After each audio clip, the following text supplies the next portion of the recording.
ಪತ್ರಿಕಾ ದಿನಾಚರಣೆ ಮಾಡೋದಕ್ಕೆ ನಾನು 2006ರಲ್ಲಿ ಮೊದಲು ಆಲಯ ಎನ್ನುವ ಪತ್ರಿಕೆಯ ವರದಿಗಾರನಾಗಿದ್ದೆ.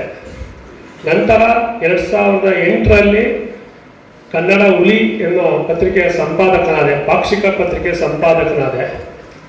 ಆದರೆ ಆಗಿನ ನಾವು 2007-08ರಲ್ಲಿ ನಾವೆಲ್ಲ ಪತ್ರಕರ್ತರು ಅಂದರೆ ಯಾರು ನಂಬ್ತಾನೆ ಇರಲಿಲ್ಲ. ನಾವು ಎಷ್ಟೆಲ್ಲ ಕಷ್ಟಪಡ್ತಿದ್ದೋ ಅಂದ್ರೂ ಎಲ್ರಿಗೂ ಗೊತ್ತು. ಇವತ್ತು ಏನು ಪತ್ರಿಕೋದ್ಯಮದಲ್ಲಿ ವಾರಪತ್ರಿಕೆ ಬಿಟ್ಟರೆ ಪಾಕ್ಷಿಕ ಮತ್ತು ಮಾಸ ಪತ್ರಿಕೆಗೆ ಅಷ್ಟೊಂದು ಒಳ್ಳೆ ರೀತಿಯ ರೆಸ್ಪಾನ್ಸ್ ಇರ್ತಿರ್ಲಿಲ್ಲ. ಎಲ್ಲೋದ್ರು ಬಿಡಪ್ಪ ಇವರು ಮಾಮೂಲಿ ಇವರು ಅನ್ನೋ ರೀತಿ ಆಗ್ಬಿಟ್ಟಿತ್ತು. ನನಗೆಲ್ಲೋ ಒಂದು ಕಡೆ ಬೇಜಾರಾಗೋದು, ಏನಪ್ಪ ಇದು ನಾನು ಇಷ್ಟೆಲ್ಲ ಕಷ್ಟಪಟ್ಟು ಪತ್ರಿಕೋದ್ಯಮ ನಡೆಸಿದ್ರು ನಮಗೊಂದು ಸ್ಥಾನಮಾನ ಸಿಗ್ತಾ ಇಲ್ವಲ್ಲ ಅಂತ. ಕ್ರಮೇಣ ಇದಕ್ಕೇನಾದ್ರು ಒಂದು ಮಾಡಬೇಕು ಅನ್ನೋ ಉದ್ದೇಶ ಇಟ್ಕೊಂಡು ಕ್ರಮೇಣ ನಂತರ ದಿನಗಳಲ್ಲಿ ದಿನಪತ್ರಿಕೆ ತಂದರೆ ಒಳ್ಳೆಯದು ಅಂತ ಅಂದ್ಕೊಂಡೆ. ಯಾಕೆಂದ್ರೆ ಇವತ್ತು ಪತ್ರಕರ್ತರು ಅಂದ್ರೆ ಸರ್ಕಾರದಲ್ಲಿ ಮಾನ್ಯತೆ ಪಡೆದವರು ಮಾತ್ರ ಪತ್ರಕರ್ತರು. ಇಲ್ಲದೆ ಪತ್ರಿಕೆ ನಡೆಸೋರು ಯಾರು ಪತ್ರಕರ್ತರು ಅಲ್ಲ. ಇದೆಲ್ಲರಿಗೂ ಗೊತ್ತು. ನಾವೆಲ್ಲೇ ಹೋದ್ರು ನಾವು ಪತ್ರಕರ್ತರು ಅಂದ್ರೆ ಯಾರು ನಂಬಲ್ಲ. ಏನಂತಾರೆ ಅಂದ್ರೆ ನಿಮ್ಮ ಹತ್ರ ಅಕೊಮಡೇಷನ್ ಕಾರ್ಡ್ ಇದೆಯಾ, ಬನ್ನಿ, ಹಂಗಾರೆ ನೀವು ಪತ್ರಕರ್ತರು, ನಿಮ್ಗೆ ಏನು ಸವಲತ್ತು ಬೇಕು ಕೊಡ್ತೀವಿ ಅಂತಾರೆ. ಆದ್ರೆ ನಿರಂತರವಾಗಿ ಪಾಕ್ಷಿಕ ಪತ್ರಿಕೆ ಮತ್ತು ಮಾಸ ಪತ್ರಿಕೆ ತರೋರ್ನ ಇಲ್ಲಿ ತನಕ ಪತ್ರಕರ್ತರು ಅಂತ ಹೇಳೋದೇ ಇಲ್ಲ. ಅವರು ಎಷ್ಟು ಕಷ್ಟಪಟ್ಟು ಒಂದು ಪತ್ರಿಕೆನ ತರಬೇಕು ಅಂದ್ರೆ ಅದರ ಶ್ರಮ ಆ ಸಂಪಾದಕರಿಗೆ ಗೊತ್ತು. ಎಷ್ಟು ಕಷ್ಟ ಇದೆ ಒಂದು ಪತ್ರಿಕೆನ ಇವತ್ತು ಹೊರತರಬೇಕು ಅಂದ್ರೆ ಅದು ಆ ಸಂಪಾದಕರಿಗೆ ಗೊತ್ತು. ಅಂಥದ್ರಲ್ಲಿ ಇವತ್ತಿನ ದಿನದಲ್ಲಿ ಯಾಕಂತ ಪತ್ರಕರ್ತರು ಅಂತ ಯಾಕೆ ಘೋಷಣೆ ಮಾಡ್ತಾ ಇಲ್ಲ? ಯಾವುದಕ್ಕೆ ಕಮ್ಮಿ ಆಗಿದ್ದಾರೆ ಅವರು? ಅದನ್ನ ನಮ್ಮ ಸರ್ಕಾರನೇ ಹೇಳಬೇಕು. ಈ ಒಂದು ಪತ್ರಕರ್ತರ ಸವಲತ್ತುಗಳು ಮತ್ತು ಗೌರವ ಯಾವಾಗ ಸಿಗುತ್ತೆ ಅನ್ಕೊಂಡು ಹುಡ್ಕೊಂಡು ಹೊರಟಾಗ ಪ್ರಿಂಟ್ ಮೀಡಿಯಾ ಮತ್ತು ಎಲೆಕ್ಟ್ರಿಕ್ ಮೀಡಿಯಾ ಆಗಿರುವಂತಹ ಮರ್ಯಾದೆ ನಮ್ಗೆ ಯಾರಿಗೂ ಇರ್ತಿರ್ಲಿಲ್ಲ. ಅದನ್ನ ಗಮನಿಸಿ ನಾನು 2022ರಲ್ಲಿ ಮುಂಜಾನೆ ವಾರ್ತೆ ಪತ್ರಿಕೆ ತಂದೆ. ತುಂಬಾ ಶ್ರಮ ಪಟ್ಟು ಒಂದು ದಿನಪತ್ರಿಕೆ ತರಲೇಬೇಕು, ನಾನು ಸರ್ಕಾರದ ಮಟ್ಟದಲ್ಲಿ ನಾನೊಬ್ಬ ಪತ್ರಕರ್ತ ಅಂತ ಗುರುತಿಸ್ಬೇಕು ಅಂತ ಅಂದ್ಬಿಟ್ಟು ಪತ್ರಿಕೆ ತಂದೆ. ಕ್ರಮೇಣ ಪತ್ರಿಕೆ ತಂದ್ಮೇಲೆ ಸುಮಾರು ಜನ ವರದಿಗಾರಗಳು ಬಂದರು, ಸುಮಾರು ಜನ ವರದಿ ಮಾಡ್ತೀನಿ ಅಂತ ಬಂದರು. ಹುಡುಕ್ತಾ ಹೋದಾಗೆಲ್ಲ ಇದು ತುಂಬಾ ಆಳವಾಗಿ ಹೋಗ್ತಾ ಇದೆ. ಪತ್ರಕರ್ತ ಅನ್ನೋದನ್ನ ನನ್ನ ಒಂದು ಗುರ್ತನ್ನ ತಗೊಳ್ಬೇಕು ಅಂದ್ರೆ ಎಷ್ಟು ಆಳವಾಗಿ ಹೋಗ್ತಾ ಇದೀವಿ ಅಂದ್ರೆ ತುಂಬಾ ಆಳ ಹೋಗ್ತಾ ಇದೆ. ಇದಕ್ಕೇನಾದ್ರು ಒಂದು ಮಾಡಬೇಕು ಅಂತ ಹುಡ್ಕೊಂಡು ಹೊರಟಾಗೆಲ್ಲ ಅದು ಆಕಾಶ ಹತ್ರ ಹೋಗ್ತಾನೆ ಇದೆ.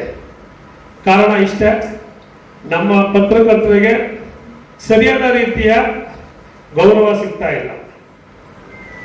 ಗೌರವ ಸಿಗುವ ರೀತಿಯಲ್ಲಿ ಮುಂದಿನ ದಿನಗಳಲ್ಲಿ ಸರ್ಕಾರಕ್ಕೆ ನಮ್ಮ ಹಿರಿಯರೆಲ್ಲರೂ ಕೂತ್ಕೊಂಡು ಮಾತಾಡಿ ಏನೇನು ಸವಲತ್ತುಗಳು ಬೇಕು ಅದನ್ನ ಕೊಡಿಸೋದಕ್ಕೆ ಎಲ್ಲರೂ ಕೈ ಜೋಡಿಸ್ಬೇಕು. ತುಂಬಾ ಕಷ್ಟಪಟ್ಟು ಪತ್ರಕರ್ತರು ವರದಿಗಾರನೆಲ್ಲ ನಾನು ಕೈ ಜೋಡಿಸ್ತಾ ಇದ್ದೀನಿ. ತುಂಬಾ ವರದಿಗಾರರಿಗೆ ತುಂಬಾ ಆಸೆ ಇದೆ ಸರ್ಕಾರ ಮಟ್ಟದಲ್ಲಿ ನಾನು ಗುರುತಿಸ್ಕೊಳ್ಬೇಕು ಅನ್ನೋದು. ತುಂಬಾ ಕಷ್ಟ ಆಗ್ಬಿಟ್ಟಿದೆ. ಇದರ ಮಧ್ಯದಲ್ಲಿ ದಿನಪತ್ರಿಕೆ ತಂದೆ, ಅದಾದ್ಮೇಲೆ ಈವ್ನಿಂಗ್ ಪತ್ರಿಕೆ ಒಂದು ತಂದೆ.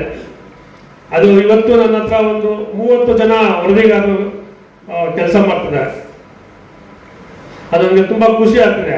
ಆದ್ರೆ ಅಷ್ಟೇ ದುಃಖನೂ ಆಗ್ತಾ ಇದೆ. ಕಾರಣ ಏನು ಅಂದ್ರೆ ಅವ್ರು ಯಾರ್ದು ಸವಲತ್ತು, ಸರ್ಕಾರದ ಸವಲತ್ತುಗಳು ಸಿಗ್ತಾ ಇಲ್ಲ. ಪಾಪ ನನಗೇ ಸಿಗ್ತಾ ಇಲ್ಲ, ಇನ್ನು ವರದಿಗಾರರಿಗೆ ಸಿಗುತ್ತೆ.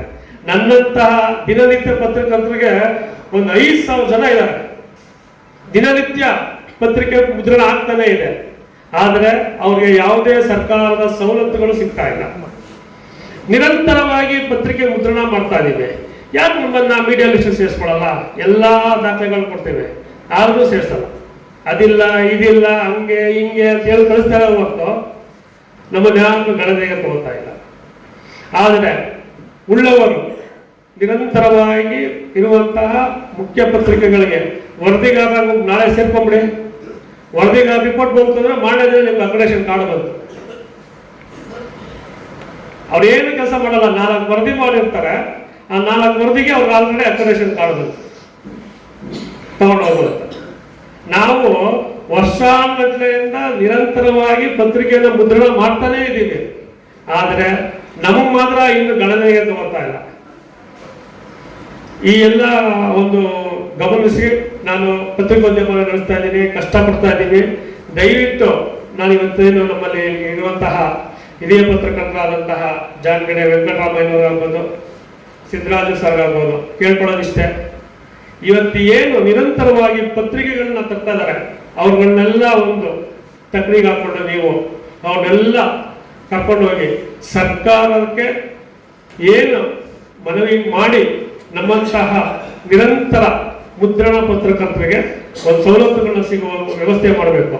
ಯಾಕೆ ಅಂದ್ರೆ ಇವತ್ತು ನನಗೆ ಸಿಕ್ಕಿದ್ರೆ ನಾಳೆ ನನ್ನಿಂದ ಇರುವಂತಹ 30 ಜನಕ್ಕೆ ಸಿಗುತ್ತೆ ಸವಲತ್ತುಗಳು. ನಾನೊಬ್ಬರು ಸವಲತ್ತು ಕೇಳ್ತಾ ಇಲ್ಲ. ಒಳಗಡೆ ನಾನು ಹೋಗ್ಬೇಕು ಅಂದ್ರೆ ನಾನು ಹೋದ್ಮೇಲೆ ನನ್ನ ಹಿಂದೆ ಇರೋದನ್ನು ಕರ್ಕೊಂಡು ಹೋಗ್ಬೋದು.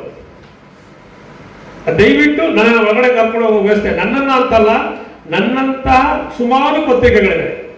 ನನ್ನೊಂದೇ ಪತ್ರಿಕೆ ಅಂತಲ್ಲ ಹೇಳ್ತಾರಲ್ಲ, ನನ್ನಂತ ಸುಮಾರು ಪತ್ರಿಕೆಗಳು, ನಿರಂತರವಾಗಿ ಮುದ್ರಣವಾಗ್ತಿರುವ ಮಾಸ ಪತ್ರಿಕೆಗಳು, ನಿರಂತರವಾಗಿ ಮುದ್ರಣವಾಗ್ತಿರುವ ಪಾಕ್ಷಿಕ ಪತ್ರಿಕೆಗಳು ನಿರಂತರವಾಗಿ ಮುದ್ರಣ ಆಗ್ತಿದೆ.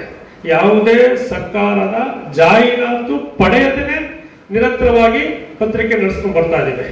ಆ ಪತ್ರಿಕೆ ನಡೆಸೋದು ಎಷ್ಟು ಕಷ್ಟ ಅನ್ನೋದು ತುಂಬಾ ಜನಕ್ಕೆ ಗೊತ್ತು. ದಯವಿಟ್ಟು ಈ ವೇದಿಕೆಯಲ್ಲಿ ನಾನು ನಮ್ಮ ಹಿರಿಯ ಪತ್ರಕರ್ತರಾದಂತಹ ಜಾನ್ಗೆರೆ ವೆಂಕಟರಾಮಯ್ಯನವ್ರನ್ನು ಹಾಗೂ ಸಿದ್ದರಾಜು ಸರ್ ಮತ್ತೊಮ್ಮೆ ಮನವಿ ಮಾಡ್ಕೊಳ್ಳೋದಿಷ್ಟೇ, ನಮ್ಮಂತ ನಿರಂತರವಾಗಿ ಮುದ್ರಣ ಮಾಡುವಂತಹ ಎಲ್ಲಾ ರೀತಿಯ ಪತ್ರಕರ್ತರನ್ನು ಸರ್ಕಾರ ಮಟ್ಟದಲ್ಲಿ ಮಾತಾಡಿ ನಮ್ಮೆಲ್ಲರಿಗೂ ಒಳ್ಳೆಯ ರೀತಿಯ ಸವಲತ್ತು ಸಿಗುವ ವ್ಯವಸ್ಥೆ ಮಾಡಬೇಕಂತ ಹೇಳ್ತಾ ನನ್ನ 2 ಮಾತು ಮುಗಿಸ್ತಾ ಇದ್ದೀನಿ. ಈ ಕ್ಷಣದಲ್ಲಿ ಮತ್ತೊಮ್ಮೆ ಕಾರ್ಯಕ್ರಮಕ್ಕೆ ತಮ್ಮ ಹಾಡುಗಳಿಂದ ತಮ್ಮ ಸಂಗೀತದಿಂದ ಎಲ್ಲರನ್ನು ರಂಜಿಸಿದಂತಹ ಕಿಕ್ಕೇರಿ ಕೃಷ್ಣಮೂರ್ತಿ ಅಣ್ಣ ಮತ್ತು ಅವರ ತಂಡಕ್ಕೆ ವಿನಮ್ರವಾದಂತಹ ವಂದನೆಗಳನ್ನು ಹೇಳ್ತಾ ಇದ್ದೀನಿ. ಎಲ್ಲರಿಗೂ ಥ್ಯಾಂಕ್ ಯು. ನೋಡಿ ಸರ್, ಥ್ಯಾಂಕ್ಸ್ ಸರ್. ಇಲ್ಲಿ ನೋಡಿ, wait sir, wait sir, wait one more. Thank you sir.